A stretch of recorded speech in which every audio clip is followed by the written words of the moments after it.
తమను విధుల్లోకి తీసుకోవాలని కోరుతూ వాలంటీర్లు సోమవారం కాకినాడ జిల్లా కలెక్టర్ కార్యాలయం ఎదుట ధర్నా నిర్వహించారు. తమకు ఇష్టం లేకున్నా వైకాపా నేతలు కార్యకర్తలు చెప్పిన మాటలతో తాము రాజీనామా చేశామే తప్ప మనస్ఫూర్తిగా చేయలేదని వాలంటీర్లు వాపోయారు. ఈ సందర్భంగా వాలంటీర్లు మాట్లాడుతూ రాష్ట్ర ముఖ్యమంత్రి నారా చంద్రబాబు నాయుడు, ఉప ముఖ్యమంత్రి పవన్ కళ్యాణ్లపై నమ్మకం ఉందని, తిరిగి తమను విధుల్లోకి తీసుకుంటారని ఆశగా ఉందని వారు ఆశాభావం వ్యక్తం చేశారు. ఈ కార్యక్రమంలో పెద్ద సంఖ్యలో వాలంటీర్లు పాల్గొన్నారు. కలెక్టర్ గారి ఆఫీస్కి వెళ్ళి 1 నుంచి 50 వార్డుల వాళ్ళం లెటర్ ఇస్తున్నాం సార్. మేము సీఎం గారిని అలాగే డిప్యూటీ సీఎం పవన్ కళ్యాణ్ గారిని ఒకటే కోరుకుంటున్నాను సార్. నేనైతే ఏంటంటే మాకు న్యాయం జరగాలి. మేము ఎవ్వరం కూడా ఇష్టపూర్వకంగా రాజీనామా ఇవ్వలేదు, బలవంతంగా సార్. వైసీపీ కార్యకర్తలము అంటే ఇంటి దగ్గర ఉంటాం కానీ ఇక్కడ ఉంటాం కాదు సార్.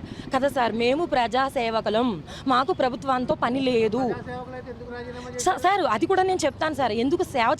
ఎందుకు రాజీనామా చేశామంటే పైనుంచి ప్రెజర్ అలా ఉంది సార్. చెయ్యకపోతే మళ్ళీ ఆ ప్రభుత్వం వస్తే పెట్టుకుంటారో పెట్టుకోరో అని మేము రాజీనామా చేశాం సార్. మాకు 5 ఆంధ్రప్రదేశ్ ట్రెజరీ నుంచి వచ్చేది సార్. ఆ రోజు మేము చాలా ఆనందంగా ఉన్నాం సార్. ఈ రోజు రోడ్డు మీదకి ఎక్కాం సార్. తర్వాత ఇంకో విషయం సార్, ఈరోజు ఒక్కరు కూడా మాకు ధైర్యం చెప్పే నాయకుడు ఎవరు ముందుకు రాలేదు సార్. ఆ రోజు కరోనా టైంలో కూడా మేము ఎంతో సోషల్ సర్వీస్ చేశాము, అన్ని డిస్ట్రిబ్యూషన్ ఇంటింటికి చేశాము. ఆ రోజు ఒక నాయకుడు కనిపించలేదు. ఈ రోజు నాడు మమ్మల్ని విధుల్లోకి తీసుకోవడానికి కూడా ఇంకా ఆలోచిస్తున్నారు. ఎమ్మెల్యే కొండబాబు గారు తొందరగా రెస్పాండ్ అవ్వండి sir. CM Chandrababu Naidu sir తొందరగా రెస్పాండ్ అవ్వండి సార్.